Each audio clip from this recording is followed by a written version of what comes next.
online classes. This is Neetu Saxena, your English teacher and student. Today I am going to start the new chapter of your Perfect with the Sun book. Lesson 5, Dancing. Okay. So let's start reading. Tansen. Tansen was the only child of his parents, naughty but talented. He imitated the calls of birds and animals perfectly. Once he tried to frighten a group of travelers by roaring like a tiger. You have heard the name of Tansen, the greatest magician in our country had produced. आप जानते तानसेन का नाम, जो कि हमारे देश के क्या थे, बहुत ही ज़्यादा महान म्यूजिशियन थे. A singer called Mukadra Mishra and his wife lived in Behat near Gwalior. Tansen was their only child. It is said that he was a naughty child. Often he ran away to play in the forest and soon learned to imitate perfectly the calls of birds and animals. कहा जाता है कि जो तानसेन थे बहुत ज़्यादा शैतान थे और वो ज़्यादातर अपने घर से भाग जाया करते थे जंगल की तरफ, और जिससे वो जल्दी ही क्या सीख गए, उनकी बर्ड्स और एनिमल की जो आवाज़ से उनसे बहुत ज़्यादा प्रभावित हुए और वो सब सीख गए, वैसे ही आवाज़ निकालने लगे. A famous singer named Swami Haridas was once traveling through the forest with his disciple. Tired, the group settled down to rest in a shady grove. Tansen saw them. अब क्या होता है, एक दिन जो स्वामी हरिदास नाम के फेमस सिंगर एक उधर फॉरेस्ट से गुजरे. अब उनके साथ में उनके शिष्य भी थे. सारे लोग थके हुए थे. पूरा ग्रुप जब थका था तो वो एक शेडी पेड़ के नीचे बैठ गया. तानसेन ने उन्हें देखा. Strangers in the forest, he said himself. It will be fun to frighten them. He hid behind a tree and roared like a tiger. उसने अपने आप से कहा, स्ट्रेंजर इन द फॉरेस्ट में अजनबी, इन्हें तो डराना बहुत ही ज़्यादा मज़ेदार होगा. तो उन्होंने क्या किया, वो एक पेड़ के पीछे छिप गए और टाइगर की तरह आवाज़ निकालने लगे. The little group of travelers scared in fear, but Swami Haridas called them together. Don't be afraid, he said. Tigers are not always dangerous. Let us look for this one. उन्होंने कहा कि डरिए नहीं और हमेशा टाइगर डेंजरस हो ऐसा ज़रूरी नहीं है, पहले से देख लेते हैं. Suddenly one of his men saw a small boy hiding behind the tree. There are no tigers here, master, he said. Only this naughty child. अब अचानक ही उनमें से एक उनके जो आदमी था उसने उस बच्चे को देख लिया छुपा हुआ पेड़ के पीछे, और वो कहने लगा, अरे कोई नहीं है यहाँ पे मास्टर, यहाँ पे कोई भी टाइगर नहीं है, बस एक ये शरारती बालक है. Now in next paragraph. Tansen learned music from Swami Haridas for 11 years. He stayed with a holy man called Muhammad Ghaus. He married Hussaini, one of the ladies of the court of Rani Mrignani. Swami Haridas not punished him. He went to Tansen's father. अब तानसेन के जो father थे उनके पास स्वामी हरिदास उसको ले गए बिना ही कोई पनिशमेंट दिए और कहा, your son is very naughty, he is also very talented, I think I can make him a good singer. उन्होंने कहा, तुम्हारा बालक जो है बहुत शैतान है लेकिन बहुत ज़्यादा टैलेंटेड भी है और मुझे लगता है कि मैं इसे एक अच्छा सिंगर बना सकता हूँ. Tansen was 10 years old when he went away with Swami Haridas. He lived with him for 11 years, learning music. He became a great singer.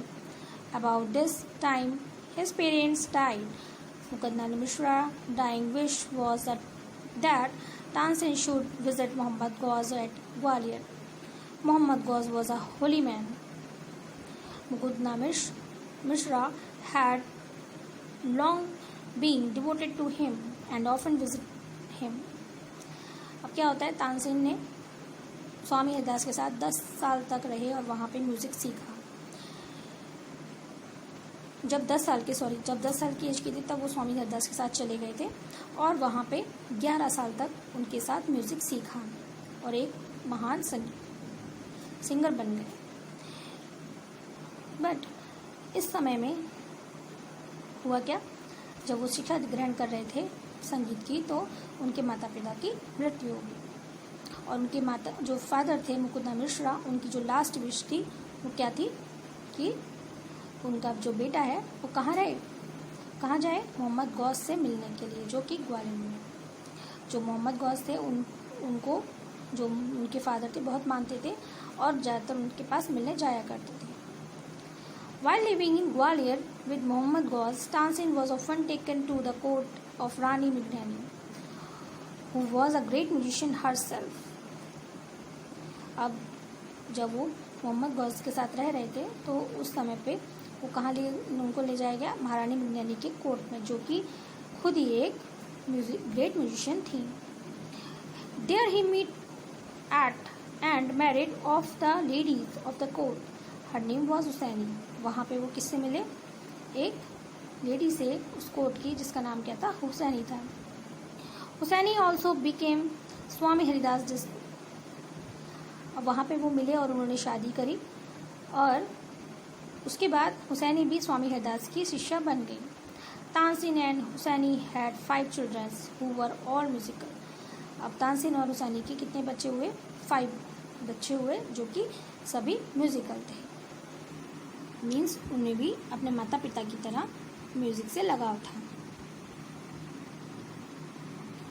Tansen had by this time became very famous. Sometimes he sang before Emperor Akbar, who was so impressed by himself that he instead Tansen should join his court. अब क्या होता है कि जो तानसेन थे इस समय बहुत ज़्यादा फेमस हो चुके थे। कभी कभी वो कहाँ, राजा अकबर के दरबार में भी गाने गाते थे, उनके सामने भी गाते थे। अब जो अकबर थे उनसे बहुत इम्प्रेस थे और उन्होंने इतना इंसिस्ट किया उनको कि उनको बहुत ज़्यादा जोर डाला कि वो हमारा कोर्ट ज्वाइन कर लें। Now next paragraph. Tansen became a favourite in Akbar's court. One he was asked to sing Rag Deepak. Tansen asked his daughter and her friend to sing Rag Megh. After Rag Deepak, to contract the effect of the latter. Tansen went to Akbar's court 1556 and soon became a great favorite of the emperor. Akbar would called upon Tansen to sing at any time during the day and night. Quite often he would just walk into Tansen's house to hear him practice. अब 1556 में तानसेन कहाँ चले गए, अकबर के court में, और वहाँ जाते ही वो बहुत ज़्यादा अकबर के फेवरेट हो गए। अकबर क्या करते थे, उन्हें कभी भी दिन या रात कभी भी म्यूज़िक के लिए सुनने के लिए बुला लेते थे और कभी कभी तो वो उसके घर ही चले जाते थे उनकी प्रैक्टिस सुनने के लिए। He also gave him many presents. Some of the courtiers becomes jealous of Tansen. We shall never be able to rest till Tansen to renew it, they declared. One of the courtiers, Shaukat मियाँ, had a bright idea. अब क्या होता है कि वो उनके इतने favourite हो गए थे कि वो उनके पास आए दिन गाना सुनने जाते रहते थे, उन्हें कभी बुलाते रहते थे और उन्हें बहुत सारे प्रेजेंट भी देते थे। अब इन सब से जो और दरबारी थे वहाँ के बहुत ज़्यादा तानसेन से जेलस फील करने लगे। अब उन्होंने सोचा, उनमें से उन लोगों ने डिक्लेयर कर दिया था कि हमने तो इसको छोड़ना नहीं किसी भी हाल में। और उनमें से जो उनके दरबारी थे उनमें से एक थे शौकत मियाँ, उनको एक ब्राइट आइडिया आया। क्या था आइडिया वो? Let's us make the him सिंग राग दीपक, ही सेड, उसने कहा कि उन्हें राग दीपक गाने के लिए बोलते हैं। How will that help us, asked another man, दूसरा आदमी बोला कि ये हमें कैसे मदद कर सकता है, राग दीपक गाना कुछ समझ नहीं आ रहा है, कैसे हेल्प होगी हमारी इससे। If raga Deepak is properly sung, it makes the air so hot that the singer is burned to ash. अब जो शौकत मियाँ थे उन्होंने कहा कि जो अगर राग दीपक को प्रॉपरली गाया जाए तो एयर में क्या बन जाती है, ऐश, मतलब एक गर्म बहुत ज़्यादा बन जाता है, एटमॉस्फेयर इतना गर्म हो जाता है कि जो गाने वाला है वो जल के खाक हो जाता है। Tansen is a very good singer. If he sang Rag Deepak, he will die and we will be righted of him. अब क्या होता है, उन्हें पता है, बोले कि तानसेन बहुत अच्छा सिंगर है और वो परफेक्टली इस राग को गा सकता है, और जैसे ही ये परफेक्टली राग गाएगा वो मर जाएगा और हमें उससे छुटकारा मिल जाएगा. Shaukat Mia went to Akbar and said, "We don't think Tansen is a great singer. Let's us test him. Tell him to sing Rag Deepak. Only the greatest singer can sing it properly." अब वो था बहुत ज़्यादा तेज था, वो बहुत clever था. उसने अकबर से बोला कि मुझे नहीं लगता कि जो तानसेन है बहुत ज़्यादा महान सिंगर है. चलो इनकी परीक्षा लेते हैं. मुझे नहीं लगता कि ये राग दीपक गा सकते हैं, और अगर ये गा सकते हैं, क्योंकि एक जो परफेक्टली गाने वाला है, जो ग्रेट सिंगर है, वो ही इसको प्रॉपरली गा सकता है. Of course he sang it. Tansen can sing anything, Akbar said. अब अकबर को तो ये नहीं पता था कि राग दीपक गाने से क्या होता है, प्रॉपरली गाने से क्या होता है. बस उन्हें तो ये था कि जो तानसेन है वो ग्रेटेस्ट सिंगर है, वो कुछ भी गा सकता है. तो वो यही बोले, हाँ हाँ क्यों नहीं, वो गा सकता है. Tansen can sing anything, Tansen कुछ भी गा सकता है. Tansen was afraid but couldn't disobey the king. अब तानसेन ने जब ये सुना वो डर गया, लेकिन अपने राजा की आज्ञा का पालन तो उसे करना ही था, डिसोबे तो कर ही नहीं सकता था राजा को वो. Very well my lord, he said, but give me time to prepare myself. Tansen went home. He had never been more downcast and unhappy. I can sing the rag, he told his wife, but the heat it give off will not only set the lamp alight, it will be also burn me to ash. अब जो तानसेन थे उन्होंने राजा से कहा, नहीं हाँ हाँ क्यों नहीं, मैं गाऊंगा, मेरे मालिक मैं गाऊंगा, लेकिन मुझे थोड़ा सा प्रिपेयर होने के लिए समय चाहिए. और ये कह के वो अपने घर चला गया. अब वो ना ही वो थोड़ा सा टेंस था. उसने अपनी वाइफ से बोला कि आई कैन सिंग द राग, मैं राग गा सकता हूँ, लेकिन जो ये राग है ना केवल वहाँ पर रखे जितने दिए हैं उन्हें अब जलाएगा, बल्कि मुझे भी जला के खाक कर देगा. उस राग में इतनी ताकत है, उसका नाम ही राग दीपक है, कि जो बुझा हुआ दीपक है वो भी जल जाए उससे. इतना पावरफुल राग होता है वो, अगर उसे परफेक्टली गाया जाए. Then he had an idea. If someone sing raga Megha at the same time and sing it properly, it will be bring rain. Perhaps our daughter Saraswati and her friend Rupati could do it, he said. क्या कहता है वो कि मुझे एक idea है, उसे एक अचानक से आइडिया आता है. वो कहता है कि अगर उसी समय जैसे वो राग दीपक गा रहा हो, उसी के दौरान उसके थोड़ी देर बाद ही क्या हुआ कि राग मेघ कोई गा जाए, जिससे क्या होगा, राग मेघ प्रॉपरली गाया जाए तो उसी समय बारिश होने लगती है. तो बारिश होगी तो आग जो है क्या होगी, पूरी तरह से जल नहीं पाएगा, वो बच सकता है उससे. तो उसे पता है कि उसकी जो बेटी है सरस्वती और उसकी जो फ्रेंड है रूपवती, वो इसे कर सकते हैं. He taught the 2 girls to sing raga Megh. They practised night and day for 2 weeks. Tansen told them, you must wait till the lamp starting burning and then you start singing. अब तानसेन ने उन्हें सिखाना शुरू कर दिया राग मेघ. उनका उसने प्रैक्टिस करी, दिन और रात उन बच्चों ने दोनों ने 2 हफ्तों तक मेहनत करी उस राग मेघ को सीखने के लिए. तानसेन ने उन्हें बता दिया था कि तुमने कब स्टार्ट करना है, तुमने इंतज़ार करना है इसका, लैम्प स्टार्ट बर्निंग, जो लैम्प है वहाँ जो दिए हैं वो जलने लग जाएं. जैसे ही वो जलने लग जाएंगे वो आपको इस गाने को, इस राग को स्टार्ट कर देना है. Now come to the next paragraph. Both rag were sung according to plan. Akbar punished Tansen enemies. Tansen died in 1585. The legend goes that on the appointed day, the whole town assembled to hear Tansen sing Rag Deepak. When he began to sing, the air became warm. Soon people in the audience were bathed in perspiration. The leaves on the trees dried up and fell to the ground. As the music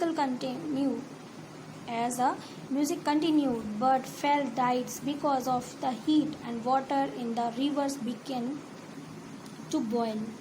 People cried out in terror as flames stood up out of the now river and lighting the lamp. अब क्या होता है, जो प्रस्तुति थी उनकी जो तय नियत दिन था उस दिन होनी थी, तो उसके लिए पूरा गांव, पूरा टाउन एक इकट्ठा किया गया था एक जगह पर। और किस लिए आए थे वो? राग दीपक, जो कि तानसेन द्वारा गाया जा रहा था, उसके लिए वो सुनने के लिए वहाँ पे जमा हुए थे। जैसे ही गाना शुरू हुआ, जैसे वो राग शुरू करा उसने, तानसेन ने, धीरे धीरे जो वहाँ की जो हवा थी वो गर्म होने लगी। इतनी गर्म हो गई कि वहाँ पे बैठे हुए लोग पसीना पसीना हो गए थे, एकदम नहा गए गर्मी से, पसीने से। और जो पत्तियाँ थी पेड़ों की वो सूख करके जमीन पर गिरने लगी। म्यूज़िक कंटिन्यू रहा, चलता रहा। तो जैसे जैसे म्यूजिक आगे बढ़ रहा था, जो बर्ड्स थी वहाँ की वो गर्मी से जलने लगी, एकदम मरने लगी। और इतना ज़्यादा गर्म था, जो वहाँ का पानी था नदियों का वो भी उबलने लगा। वहाँ के जो लोग थे वो खड़े हो गए डर के मारे। उनको समझ नहीं आ रहा था कि अगर जैसे मतलब क्या किया जाए, कितनी गर्मी हो रही है और ये लैंप जलने लगे तो अब क्या होगा, ये सारा सोच के उनके अंदर एक भय सा हो रहा था। At once Saraswati and Rupvati begin to sing raga Megh, the sky clouded over the and the rain came down. Tansin was saved. The story goes that he was very ill after this, and he punished Tansin's enemy. When Tansin got well, the entire city rejoiced. Tansin remained Akbar's court singer till 1585 when he died. He composed several new rags. अब जैसे ही वहाँ पे इतनी गर्मी हुई, लोग बाग परेशान होने लगे, लोग जलने लगी, जो बर्ड्स थे मरने लगे, पानी उबलने लगा नदियों का। ऐसी कंडीशन में तुरंत ही जैसे ही दीपक जले तो सरस्वती और जो रूपवती थी उन्होंने अपना राग मेघ गाना स्टार्ट कर दिया। उनके राग में गाते ही आसमान में बादल आ गए और चारों तरफ बारिश होने लगी। Tansen was save. अब तानसेन बिल्कुल सुरक्षित थे। ये जो स्टोरी थी वो किसके पास गई? राजा को पता चला और राजा को बहुत ज़्यादा सॉरी हुई, क्योंकि वो बहुत बीमार हो गए थे। कौन? तानसेन। एंड जो तानसेन के जो एनिमी थे उनको राजा ने पनिशमेंट दी। तानसेन जैसे ही ठीक हुए तो पूरी जो सिटी थी पूरे उसमें एक आनंद छा गया। तानसेन 1585 तक अकबर में के दरबार के सिंगर रहे, जब तक कि उनकी वो जीवित थे। मतलब 1585 में उनकी डेथ हो गई। ही कंपोज सेवरल न्यू राग्स। उन्होंने जब तक वो जिंदा थे तब तक उन्होंने सैकड़ों राग गा चुके थे, बनाए थे, जन्म दिया था उनको। और तानसेन थॉम्स इन ग्वालियर, तानसेन का जो थॉम है स्तूप है वो कहाँ पे है? ग्वालियर में स्थित है। और it is a pilgrimage of musician. वो जो म्यूजिशियन है उन लोगों का क्या है? एक धार्मिक स्थल है, पवित्र स्थल है। तो student, that was all about Tansen, a great musician. Okay, so जिस तरह से जो तानसेन है ना वो बहुत ज़्यादा टैलेंटेड तो थे, और इतने ज़्यादा थे कि उन्होंने अपनी समझदारी से अपनी जो जीवन को सुरक्षित कर लिया, अपने दुश्मनों से बचा लिया। अगर वो दिमाग नहीं लगाते तो जो उनके जो एनिमीज थे वो तो उन्हें मारने का पूरा प्लान बना ही चुके थे ना। सो उन्होंने राग दीपक के बदले क्या गवाया? राग मेघ अपने बच्चों से गवा के अपने आप को सुरक्षित किया। So student, that was the end of the story. So student, that was all about chapter 5 Tansen. Now In our next class, we will discuss its word meaning and question answers through the PDF, which I will send you. Okay, and you have to write the word from the PDF on your Apex with the Sun notebook. Okay, student, and also send it for me checking. Okay, so thanks for watching. Stay home.